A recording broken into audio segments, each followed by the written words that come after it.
इमाम मुस्लिम रहमतुल्लाह अलैह ने किताबुस्सलाम के अंदर अबू हुरैरा रज़ी अल्लाह ताला अन्हु के हवाले से बड़ी प्यारी हदीस जिक्र फरमाई।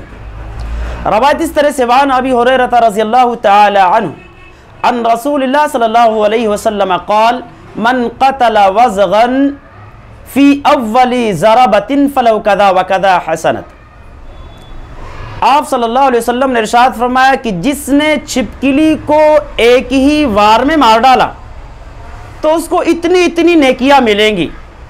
व मन क़तलहा फ़ी सानिया, और जिसने छिपकली को या गिरगिट को 2 वार में मारा तो उसको अदना मिनल उला फलहु कज़ा व कज़ा अदना मिनल उला, तो उसके पहले वाले नेकी पहले वार में जितना नेकी मिला उससे दूसरे वार में थोड़ा कम मिलेगा।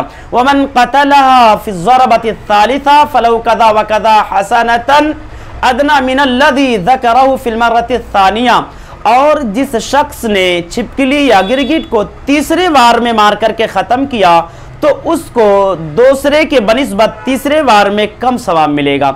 इस रवायत से पता चलता है कि छिपकली और गिरगिट को मारने में मज़हब इस्लाम ने जो है सवाब करार दिया कि इनके मारने से इंसान को सवाब मिलता है।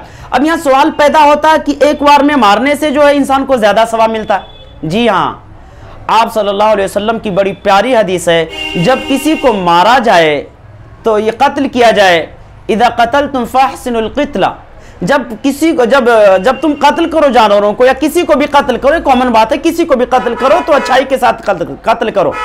तो यहाँ पर तो एक मुहम्मदुर रसूलुल्लाह सल्लल्लाहु अलैहि वसल्लम की इस प्यारी हदीस पर अमल करने की वजह से सवाब ज्यादा मिलता। दूसरा, इस हदीस पर अमल करने का कुव्वत और जज्बा साबित होता कि सवाब पाने के लिए इंसान के अंदर कितनी जल्दी जो है जज्बा पैदा हो जाता है कि इसको बैक वक्त मार करके खत्म कर दे। इस जज्बे पर उसको पहले बार में ज्यादा सवाब मिलता है। वल्लाहु आलम बिस्सवाब।